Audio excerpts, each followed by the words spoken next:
Hi, ചെമ്പനീപ്പൂവിന്റെ വരാൻ പോകുന്ന ഒരു അടിപൊളി എപ്പിസോഡിനെ പറ്റിയാണ് പറയാൻ പോകുന്നത്. അധികം വൈകാതെ തന്നെ കാണിക്കാൻ പോകുന്ന ഒരു എപ്പിസോഡാണ് കേട്ടോ ഇത്. ഒരിക്കലും സച്ചിയോടും രേവതിയോടും വീട്ടിൽ നിന്ന് ഇറങ്ങിപ്പോകാൻ പറയുകയാണ് കേട്ടോ നമ്മുടെ ചന്ദ്രമതി. സച്ചി അത് കേൾക്കുന്ന നിമിഷം രേവതിയുടെ ഡ്രസ്സെല്ലാം എടുത്തു വെക്കാൻ പറയുകയാണ്. ശേഷം രവീന്ദ്രനോടായിട്ടും അച്ഛനെ ഞങ്ങളുടെ കൂടെ വരണമെന്ന് പറയുന്നുണ്ട് കേട്ടോ. ഉടനെ ചന്ദ്രമതി ചോദിക്കുന്നുണ്ട്, നീ എന്തിനാണ് ഇദ്ദേഹത്തിനോട് വരാൻ പറയുന്നത്? അപ്പൊ സച്ചി പറയും, അച്ഛനില്ലാതെ ഞാൻ തനിച്ച് എവിടെയും പോവില്ല, അച്ഛനെയും കൂട്ടിക്കൊണ്ടേ പോകൂ എന്ന്. രവീന്ദ്രനാണെങ്കിലും സച്ചിയോട് എന്താടാ ഇതൊക്കെയെന്ന് ചോദിക്കുമ്പോ സച്ചി പറഞ്ഞു കൊടുക്കുന്നുണ്ട്, 30 വർഷത്തിൽ കൂടുതൽ അച്ഛൻ ഇവരുടെ കൂടെ ജീവിച്ചില്ലേ, വേദന അനുഭവിച്ചില്ലേ, ഇനിയെങ്കിലും നമുക്ക് സന്തോഷമായിട്ട് ജീവിക്കാം അച്ഛാ, അതുകൊണ്ട് അച്ഛൻ വേഗം എഴുന്നേൽക്ക് എന്നിങ്ങനെ പറയുവാണ് കേട്ടോ. രവീന്ദ്രനാണെങ്കിലും സച്ചിയുടെയും രേവതിയുടെയും കൂടെ പോവാൻ തന്നെ തീരുമാനിക്കുന്നു. പക്ഷേ ചന്ദ്രമതിക്ക് ഇത് ഒട്ടും ഉൾക്കൊള്ളാൻ പറ്റുന്നില്ല.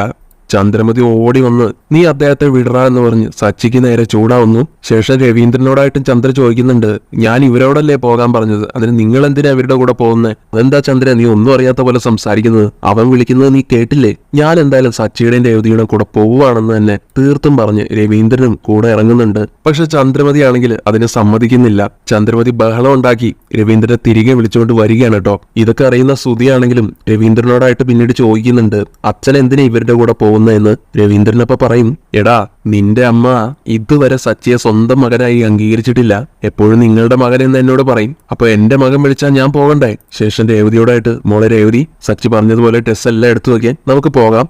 ചന്ദ്രമതി ചോദിക്കുന്നുണ്ട്, നിങ്ങൾ ഇവനെ വിശ്വസിച്ച് എങ്ങോട്ടായി പോകുന്നത്? രവീന്ദ്രനപ്പ നല്ല മറുപടി തന്നെ കൊടുക്കുന്നുണ്ട്, എടി ചന്ദ്രേ, എന്റെ മോനെ വിശ്വസിച്ച് ഞാൻ ഏത് കടലിലേക്ക് വരെ ഇറങ്ങിപ്പോകും, അവൻ എന്നെ കരയ്ക്ക് എത്തിക്കുമെന്ന് എനിക്ക് നന്നായിട്ട് അറിയാം. പിന്നെ എന്റെ മോനില്ലാത്ത വീട്ടില് ഞാൻ എന്തിനാ താമസിക്കുന്നത്? അതുകൊണ്ട് ഞാനും പോകുകയാണെന്ന് തന്നെ പറയുകയാണ് കേട്ടോ രവീന്ദ്രൻ. ഇതൊക്കെ കേൾക്കുന്ന ചന്ദ്രമതി ആണെങ്കിൽ ദേഷ്യത്തോടെ, നിങ്ങൾ എന്നെ ബ്ലാക്ക് മെയിൽ ചെയ്യുവാണോ എന്ന് ചോദിക്കുമ്പോ, എടി ചന്ദ്രൻ, ഞാൻ ഒരു മെയിലും ചെയ്യാനില്ല, നമുക്ക് 3 ആൺകുട്ടികളാണ്, എല്ലാവരും ഒന്നായിരിക്കുമ്പോ അവൻ മാത്രം പുറത്തു പോകണമെന്ന് പറഞ്ഞാൽ അതെങ്ങനെ ശരിയാവും? ഇപ്പൊ നീ സച്ചിയെ പുറത്താക്കിയാൽ ഞാനും കൂടെ പോകും. ഇനി നീ തന്നെ പറ, ഞാൻ ഇവിടുന്ന് പോണോ അതോ നിക്കണോ? ചന്ദ്രമതി ആണെങ്കിൽ ഇങ്ങനെ ഒരു കാര്യം പ്രതീക്ഷിക്കുന്നേ ഇല്ലല്ലോ. ചന്ദ്രമതിക്ക് സച്ചിയെ രേവതിയെ എങ്ങനെയും പുറത്താക്കണമെന്നേ ഉള്ളൂ. രവീന്ദ്രൻ പോകണമെന്ന് ആഗ്രഹമില്ല. അതുകൊണ്ട് തന്നെ രവീന്ദ്രനും കൂടെ അവരുടെ കൂടെ ഇറങ്ങിപ്പോകുന്നത് അറിയുമ്പോ എല്ലാ പ്ലാനുകളും പൊളിഞ്ഞെന്ന് മനസ്സിലായി.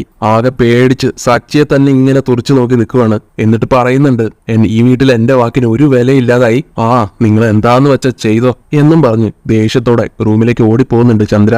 ശേഷം രവീന്ദ്രൻ രേവതിയോട് പറയുന്നുണ്ട്, സച്ചിയും കൂട്ടി അകത്തേക്ക് പൊക്കോളാൻ. പിന്നീട് എല്ലാവരും ഫുഡ് കഴിക്കാനൊക്കെ ഇരിക്കുമ്പോ ചന്ദ്രമതി വന്ന് ശ്രുതിയോട്, അല്ല ശ്രുതി, നിന്റെ അച്ഛൻ എന്താ വരാത്തെ? എന്തെങ്കിലും പ്രശ്നമുണ്ടോ? നിന്റെ അച്ഛൻ ഏതെങ്കിലും ഹോട്ടലിൽ താമസിക്കുകയാണോ എന്നൊക്കെ ചോദിക്കുന്നതും ശ്രുതിയാണെങ്കിൽ എന്ത് മറുപടി കൊടുക്കണോന്ന് അറിയാതെ ഇങ്ങനെ കുഴങ്ങി നിൽക്കുകയാണ്. അതും കൂടെ കാണുമ്പോഴത്തേക്കും ചന്ദ്ര വീണ്ടും ചോദിക്കുന്നുണ്ട്, എന്താ മോളെ നീ ഒന്നും മിണ്ടാത്തത്? നിന്റെ അച്ഛൻ ഇത് എവിടെയാ? എത്ര നാളായി നീ അച്ഛൻ വരുമെന്ന് പറഞ്ഞുകൊണ്ടിരിക്കുന്നു, ഇതുവരെ കാണുന്നില്ലല്ലോ? അതോ നീ എന്നെ പറ്റിക്കുവാണോ? സത്യം പറ, അയാള് ശരിക്കും വരുവോ ഇല്ലയോ എന്നൊക്കെ തുറന്നടിച്ച് ചോദിക്കുന്നുണ്ട്. എന്നാൽ ശ്രുതിക്ക് അതിനൊന്നും മറുപടി കൊടുക്കേണ്ടി വരുന്നില്ല. പെട്ടെന്ന് ശ്രുതിക്ക് ഒരു വൊമിറ്റിംഗ് ടെൻഡൻസി ഉണ്ടായി ഓടിപ്പോവാണ് കേട്ടോ. അങ്ങനെ ശ്രുതി തിരിച്ചു വരുമ്പോ രണ്ടുപേരും ചന്ദ്രമതിയും രവീന്ദ്രനും കൂടെ ചോദിക്കുന്നുണ്ട്, മോളെ എന്ത് പറ്റിയതാന്ന്? എന്താന്നറിയില്ല, ഒരു തലചുറ്റല് പോലെ വോമിറ്റിംഗും വന്നു. ശ്രുതി അത് പറയുന്നതും ചന്ദ്രമതിക്ക് അങ്ങ് സന്തോഷമാവുകയാണ്. എന്നിട്ട് സ്നേഹത്തോടെ ശ്രുതിയോടായിട്ട്, മോളെ ശ്രുതി, നിനക്ക് തലചുറ്റലുണ്ടോ? പുളിയുള്ള എന്തെങ്കിലും കഴിക്കാൻ തോന്നുന്നുണ്ടോ എന്നൊക്കെ ചോദിച്ചറിയുമ്പോ ഉണ്ടെന്ന് പറയുന്നുണ്ട് കേട്ടോ ശ്രുതി. ഇത് കേൾക്കുന്ന ചന്ദ്രമതി ആണെങ്കിൽ ശ്രുതിയുടെ കൈയെല്ലാം പിടിച്ച് അഭിനന്ദിക്കുന്നുണ്ട്. എന്നിട്ട് ശ്രുതിയോടായിട്ട്, എടാ ശ്രുതി, നീ ഒരു അച്ഛനാകാൻ പോകുന്നടാ. എന്നാൽ ഈശ്വരൻ ഇത്ര പെട്ടെന്ന് എന്റെ ആഗ്രഹം സാധിച്ചു തന്നല്ലോ, എനിക്ക് ഇപ്പോഴാണ് സന്തോഷമായത് എന്നൊക്കെ പറഞ്ഞ് മതി മറന്ന് ചന്ദ്രമതി ശ്രുതിയെ ചേർത്ത് പിടിക്കുന്നുണ്ട്. രേവതിയാണെങ്കിൽ ഇതെല്ലാം കണ്ടുകൊണ്ട് തൊട്ടപ്പുറത്ത് തന്നെ നിൽക്കുന്നുണ്ട്. രേവതിയോടായിട്ട് ചന്ദ്രമതി ദേഷ്യത്തോടെ, നീ എന്താടി അവിടെ നോക്കി നിൽക്കുന്നത്? പോയി മധുരം എടുത്തുകൊണ്ട് വരാൻ കൽപ്പിക്കുമ്പോ രേവതി പോയി സ്വീറ്റ്സ് ഒക്കെ എടുത്തുകൊണ്ട് വരുന്നു.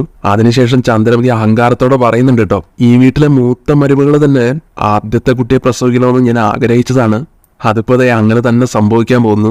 എന്നിട്ട് രേവതിയുടെ കയ്യിൽ നിന്ന് ആ മധുരം മേടിച്ച് അത് ശ്രുതിയെ കൊണ്ട് കഴിപ്പിക്കുകയാണ്. ശ്രുതിയാണെങ്കിൽ ചന്ദ്രമതിയുടെ ഈ സ്നേഹപ്രകടനമൊക്കെ കണ്ടിട്ട് ചന്ദ്രമതിയോട് പറയുന്നുണ്ട്, ആന്റി ഇത് അങ്ങനെയൊന്നും ആയിരിക്കണം നിർബന്ധമില്ല എന്ന്. പക്ഷെ ചന്ദ്രമതി എല്ലാം ഉറപ്പിച്ചു കഴിഞ്ഞു. ശ്രുതിയോട് പറയുന്നുണ്ട്, മോളെ 3 ആൺകുട്ടികളെ പ്രസവിച്ചവളാണ് ഞാൻ, എനിക്കറിയാതിരിക്കുവോ? ഏതായാലും എത്രയും വേഗം ശ്രുതിയെയും കൊണ്ട് ഡോക്ടറുടെ അടുത്ത് പോണോന്ന് രവീന്ദ്രൻ പറഞ്ഞത് കേട്ട്, അതല്ലേ ഞാനും പറഞ്ഞത്, നിങ്ങളൊരു മുത്തശ്ശനാവാൻ പോകുന്നു, ഞാനൊരു മുത്തശ്ശിയും എന്നും പറഞ്ഞ് സന്തോഷിച്ച് തുള്ളി ചാടുന്നുണ്ട് ചന്ദ്രമതി. സച്ചിക്കാണെങ്കിൽ ഇതൊക്കെ അറിയുമ്പോൾ ഒത്തിരി സന്തോഷമാവുന്നുണ്ട്. സച്ചി പറയുന്നുണ്ട്, അങ്ങനെ ഞാനൊരു ചെറിയച്ഛനാകാൻ പോകുന്നു, നീ ഒരു ചെറിയമ്മയും എന്ന് രേവതിയോടായിട്ടും പറയുന്നുണ്ട്. എന്തായാലും ഇനി സമയം കളയണ്ട, ഇത് കൺഫേം ആക്കണമല്ലോ. അതുകൊണ്ട് ശ്രുതി, നീ വേഗം ശ്രുതിയും കൂട്ടി ഹോസ്പിറ്റലിലോട്ട് ചെല്ല് എന്ന് രവീന്ദ്രൻ പറയുമ്പോ ചന്ദ്രമതി ആണെങ്കിലും ആത്മവിശ്വാസത്തോടെ പറയുന്നുണ്ട്, പോയാലും ഡോക്ടർ ഇത് തന്നെ പറയത്തുള്ളൂ. അപ്പൊ മോനെ ശ്രുതി, നീ ശ്രുതിയും കൂട്ടി എത്രയും പെട്ടെന്ന് പൊക്കോന്ന് പറയുന്നുണ്ട് ചന്ദ്രമതിയും. ശ്രുതിക്കാണെങ്കിൽ താനൊരു അച്ഛനാകാൻ പോകുന്നു എന്ന് അറിഞ്ഞിട്ടും ഒരു സന്തോഷമൊന്നുമില്ല കേട്ടോ. അത് ശ്രദ്ധിക്കുന്ന സച്ചിയാകട്ടെ രവീന്ദ്രനോട് പറയുന്നുണ്ട്, അച്ഛാ ഇതൊക്കെ കേട്ടിട്ടും ഇവനെന്തോ ഒരു അനക്കമില്ലാതെ ഇങ്ങനെ നിൽക്കുന്നേ. രേവതി അപ്പൊ പറയും സച്ചിയോടായിട്ട്, നിങ്ങളൊന്ന് വെറുതെ ഇരിക്കുക, അവരിതേ സന്തോഷം കൊണ്ട് എന്ത് ചെയ്യണമെന്ന് അറിയാതെ നിൽക്കുക.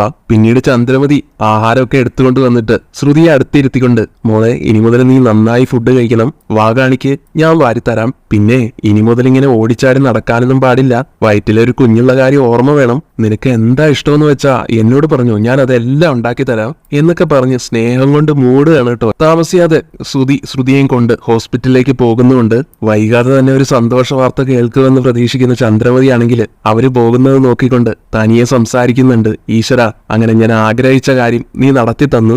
രണ്ടാമതാണ് അവരുടെ കല്യാണം കഴിയുന്നെങ്കിലും ആദ്യം അവർക്ക് തന്നെ നീ കുഞ്ഞിനെ കൊടുത്തല്ലോ. ഈശ്വരന് നന്നായിട്ട് അറിയാം ആർക്കെപ്പോ നല്ല കാര്യം കൊടുക്കണമെന്ന്. ചിലവരുടെയൊക്കെ മനസ്സ് നന്നായാലല്ലേ നല്ല കാര്യങ്ങളും സംഭവിക്കും എന്നിങ്ങനെ രേവതിയെ നോക്കിക്കൊണ്ട് പറയുന്നുണ്ട്. എന്തായാലും ചന്ദ്രമതിയുടെ ആ വാക്കുകള് രേവതിയെ വല്ലാതെ വേദനിപ്പിക്കുന്നുണ്ട്. രേവതി കരഞ്ഞുകൊണ്ട് റൂമിലേക്ക് ഓടിപ്പോവാണ്.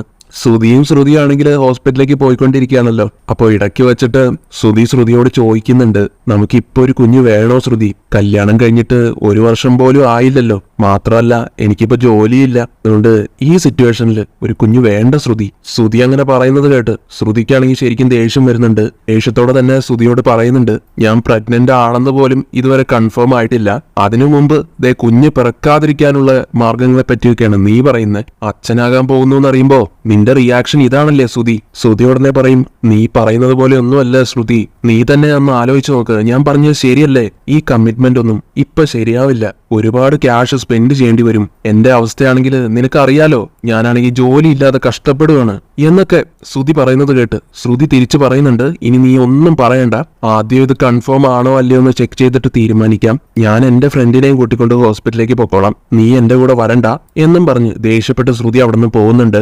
ചന്ദ്രമതിയാണെങ്കിൽ പല മരക്കോട്ടയും കെട്ടിക്കൊണ്ട് രവീന്ദ്രന്റെ അടുത്ത് എന്ന് പറയുന്നുണ്ട്, നിങ്ങളുടെ അമ്മ എന്ന് പറഞ്ഞില്ലേ ആദ്യം ജനിക്കുന്ന കുട്ടിക്കായിരിക്കും സ്വത്തുക്കളൊക്കെ എഴുതി കൊടുക്കുന്നതെന്ന്, എന്നാലേ ഇപ്പൊ തന്നെ ഫോൺ ചെയ്ത് അറിയിച്ചേക്ക്, പത്രം റെഡിയാക്കാനും പറഞ്ഞേക്ക്. ഈ സമയത്തായിരിക്കും കേട്ടോ ഭാമ അങ്ങോട്ട് വരുന്നത്. 2 വലിയ സഞ്ചി നിറയെ മാങ്ങകളൊക്കെ ആയിട്ടാണ് ഭാമ വരുന്നത്. താനൊരു അമ്മൂമ്മയാകാൻ പോകുന്ന കാര്യം ചന്ദ്രമതി ഭാമയെ അറിയിച്ചതിനെ തുടർന്നാണ് ഭാമ അവിടെ എത്തിയിട്ടുള്ളത്. ശ്രുതിക്ക് വിശേഷമുണ്ടെന്ന് വിളിച്ചു പറഞ്ഞപ്പോ തന്നെ ഞാൻ പുറപ്പെട്ടതാ, ഞാൻ കാരണം വന്ന മരുമകളല്ലേ അവള്, ഈ നേരത്തെ മാങ്ങ കഴിക്കണമെന്നൊക്കെ തോന്നും. ഏതായാലും ഈ മാങ്ങ മുഴുവൻ അകത്തേക്ക് കൊണ്ടുവയ്ക്കാൻ പറയുകയാണ് ചന്ദ്രമതി രേവതിയോട്. അത് ആ സഞ്ചിയിൽ പിടിച്ചുകൊണ്ടാണ് ചന്ദ്രമതി പറഞ്ഞിട്ടുണ്ടായിരുന്നത്. അതുകൊണ്ട് തന്നെ മാങ്ങകളൊക്കെ നിലത്തേക്ക് ചെതറി വീഴുന്നുണ്ട്. ഇത് കാണുന്നതും രേവതി അതെടുക്കാനായിട്ട് കുനിയുന്നതും എങ്ങനെയോ ബാലൻസ് തെറ്റി ആ മാങ്ങയിൽ തന്നെ ചവിട്ടി രേവതി വീഴാനായിട്ട് പോകുന്നുണ്ട്. പക്ഷെ ഭാഗ്യത്തിന് സച്ചി അവിടെ വന്നിട്ട് രേവതിയെ താങ്ങി പിടിച്ച് രക്ഷപ്പെടുത്തുന്നു. ചന്ദ്രമതി ആണെങ്കിൽ ഇതൊക്കെ കണ്ടിട്ട് ഒട്ടും ഇഷ്ടപ്പെടാതെ, എന്താടി നോക്കി നിൽക്കുന്ന, എല്ലാം എടുത്തോണ്ട് അകത്ത് വെക്കുക എന്നും പറഞ്ഞ് രേവതിയെ ശകാരിക്കുന്നുണ്ട്. അങ്ങനെ കുറച്ചു കഴിഞ്ഞ് ശ്രുതി എത്തുന്നുണ്ട്. ശ്രുതിയെ കണ്ടപാടെ ചന്ദ്രമതി ഓടിച്ചെന്ന് തിടുക്കത്തോടെ ചോദിക്കുന്നുണ്ട്, മോളെ എന്തായി കാര്യങ്ങള് എന്ന്. ശ്രുതി നിരാശ അഭിനയിച്ചുകൊണ്ട് പറയും, അത് പിന്നെ ആന്റി സോറി, ഞാൻ പ്രഗ്നന്റ് അല്ല എന്ന് പറയുന്നതും ചന്ദ്രമതി ആണെങ്കിൽ ആകെ നിരാശയാവുന്നു. അപ്പൊ നീ ഗർഭിണി അല്ല അല്ലേ എന്ന് സങ്കടത്തോടെ പറഞ്ഞു പോകുന്നുണ്ട്. ഭാമയാണെങ്കിൽ താൻ കൊണ്ടുവന്ന മാങ്ങയൊക്കെ വേസ്റ്റ് ആയി പോവല്ലോ എന്ന് ഓർത്ത് വിഷമിക്കുമ്പോ സച്ചി പറയുന്നുണ്ട്, അത് ആന്റി രേവതിക്ക് കൊടുത്തേക്ക്, അവള് നല്ല മാങ്ങാച്ചാർ ഉണ്ടാക്കി തരുമെന്ന്. അങ്ങനെയും പറഞ്ഞ് അതിൽ നിന്നും 2 മാങ്ങയൊക്കെ എടുത്ത് കടിച്ചു തിന്നുകൊണ്ട് സച്ചി പോകുന്നുണ്ട് ഓട്ടത്തിന്. ചന്ദ്രമതിക്കാണെങ്കിൽ ദേഷ്യവും നിരാശയും ഒക്കെ ഉണ്ട്. അങ്ങനെ നിന്നിട്ട് ഇനിയിപ്പോ എന്തായാലും ഇങ്ങനെ പോയി കഴിഞ്ഞാൽ രേവതി തന്നെയായിരിക്കും ഉടനെ ഗർഭിണിയാവാൻ പോകുന്നത്. എനിക്ക് നല്ല പേടിയുണ്ട്. ശ്രുതിക്ക് ആദ്യം കുട്ടി ജനിക്കണമെന്നാണ് ഞാൻ ആഗ്രഹിച്ചത്. ഈശ്വരൻ എന്റെ പ്രാർത്ഥന കേട്ടില്ല, എന്റെ എല്ലാ പ്രതീക്ഷകളും അസ്തമിച്ചു എന്ന് പറഞ്ഞുകൊണ്ട് ചന്ദ്രമതി ആകെ വിഷമിക്കുന്നുണ്ട് കേട്ടോ.